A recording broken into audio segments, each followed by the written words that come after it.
Iran's missiles and drones have torn through the Middle East after the US and Israel surprise attacks.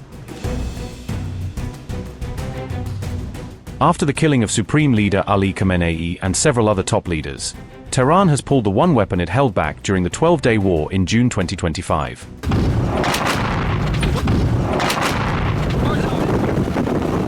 The one arrow in Iran's quiver that can hold the entire world hostage as witnessed in the ongoing war. The power to choke the Strait of Hormuz. And opening the Strait of Hormuz is a simple military maneuver. Very simple. Yeah, but what did you mean by that? It's a simple military maneuver. It's relatively safe. The Strait of Hormuz will not be opened. America's presence in the Persian Gulf has been the main cause of insecurity for the last 50 years. 2 days into the war, Iran effectively shut down the vital Strait of Hormuz, connecting the Persian Gulf to the Gulf of Oman. Here's what happened next. Markets went into freefall, economies stared at collapse, and oil prices spiked, dragging the world to the brink of chaos. But how can a tiny waterway plunge the planet into disorder? In this episode of HT In Depth, we break down the significance of the Strait of Hormuz, and why the US with all its military might will struggle to counter this superweapon.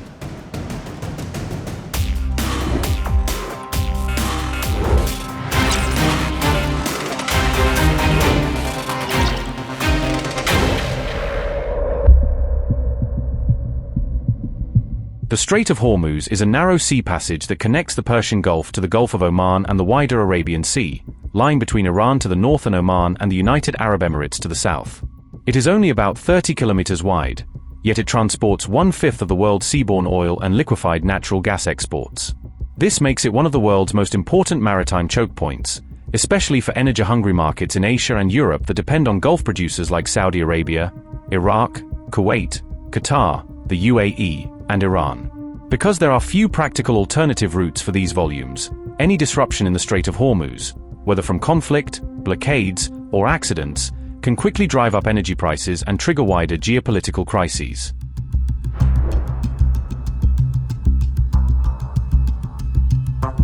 The Strait of Hormuz is no longer just a shipping lane. It's turned into a destructive battlefield in the Iran-Israel-USA war. Since late February, Iran has effectively shut the choke point to American, Israeli and most Western-linked vessels, while allowing carefully chosen friendly traffic through. The IRGC has harassed and hit ships with drones, missiles and suspected mines, driving tanker traffic to a trickle and putting a huge chunk of the world's oil flow at risk. And in response, the US has scrambled to keep energy prices in check by deploying a number of tactics. It began with Donald Trump's promise to cargo vessels. The US president vowed the US Navy would escort ships through the strait, but it was a plan with many logistical hurdles. Then came America's attempt at diffusing tensions by directly tackling the Iranian mine problem. 10 days into the war, the US claims it has destroyed Iranian mine-laying vessels in the region. However, the chaos continues. Subsequently, Trump was forced to turn to his NATO allies and even rival China for help. But the US president faced rejection there as well. You said opening the Strait of Hormuz is a simple military maneuver. Very simple. Yeah, but what did you mean by that? It's a simple military maneuver.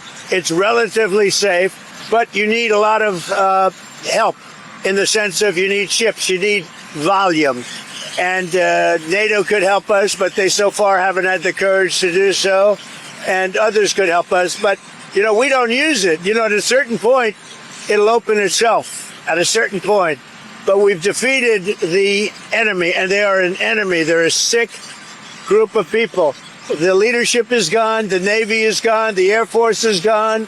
The anti-aircraft equipment that they have, the radar they have, is all gone. Everything's gone. The strait itself, the actual strait, how are you? The strait itself is... we're doing a good job, but it would be nice if the countries, including China, if the countries that use it, China uses it 90% of their energy. Japan is 95% of the energy. It would be nice if those countries would get involved.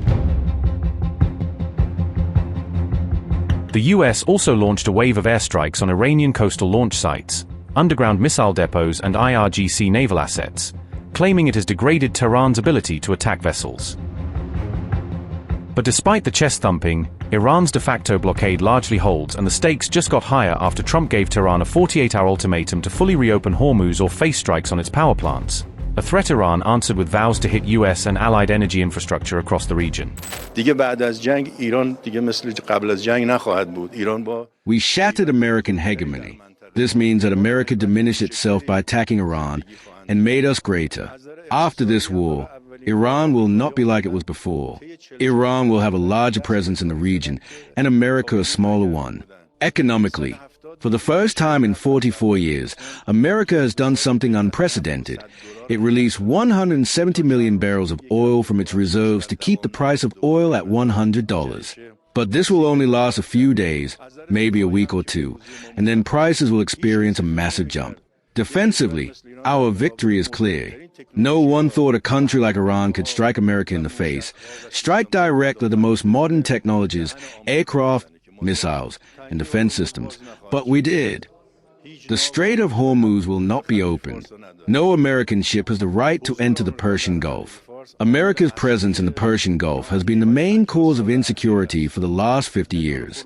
Without America's withdrawal from the Persian Gulf, and without the Strait of Hormuz being controlled by the countries of the region, specifically us and Oman, who are on its two sides, it is impossible for security to be achieved. Iran's condition to end the end of the war is in our hands.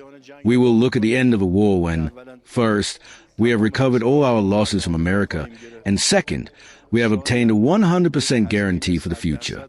That is impossible without America's withdrawal from the Persian Gulf. Therefore, the second condition is America's withdrawal from the Persian Gulf.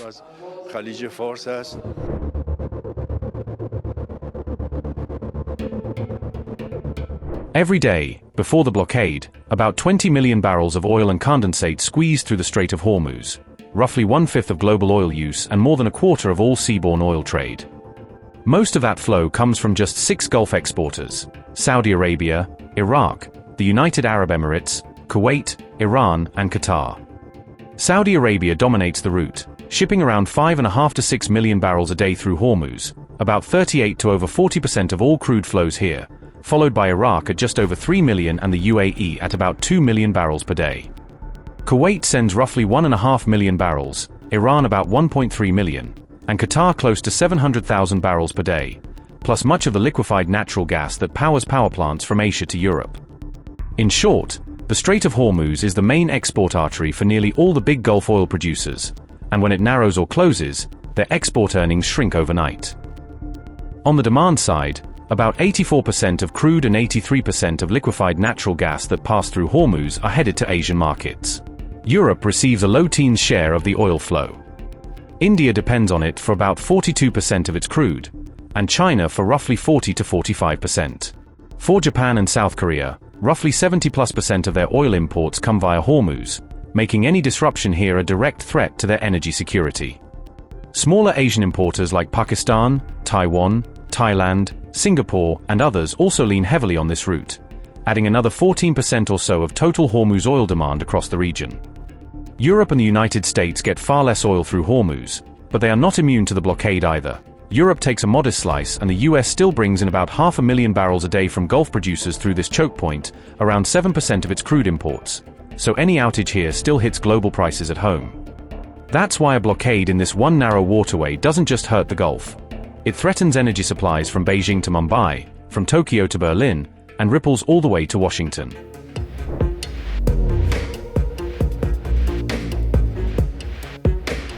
As the world faces the consequences of the Iran-USA war, the question arises, can Donald Trump actually take over the Strait of Hormuz with the help of the world's most powerful navy?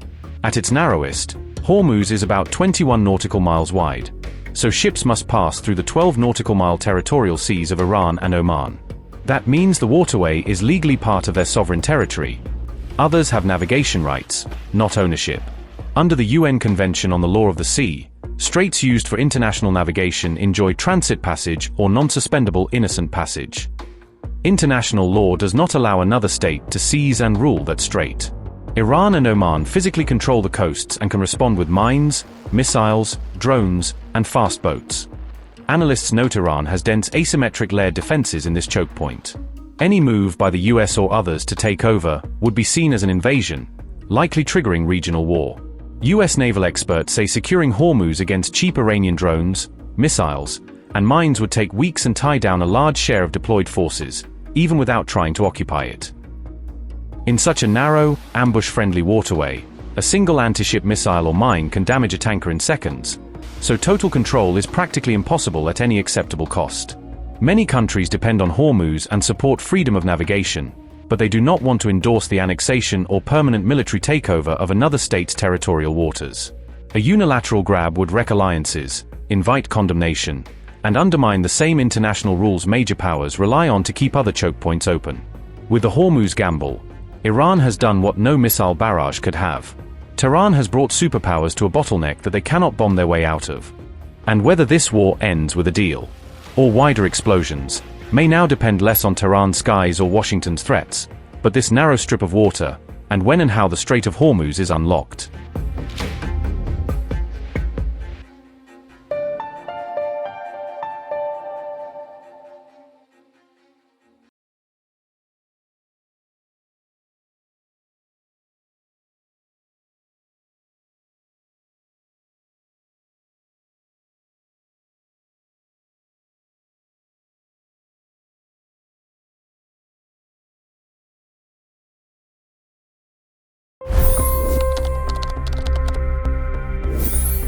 $25 crore गरीब गरीबी को परास्त करके बाहर निकले।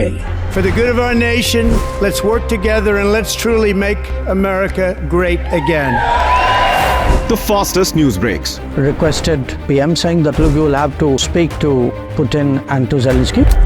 The biggest news makers. The relationship with India is probably the most important bilateral relationship the US will have for the rest of this century. The capital delivered quite an election result today. Expert analysis. The million-dollar question today is how to stop this dance of death. Ground reports. I'm standing at the crossroad of the Kumbh Mela. Behind me are more than 100 entry ghats. Long-form interviews. Exclusionary politics is reflected in Manipur case as well. You don't bother because this is a small state. Deep dive into burning issues. It's often said DRC could be the richest country in the whole world. It's because of what sits underneath. Why exactly did the US topple the Sheikh Hasina government? HT videos. We don't just break news, we break it down.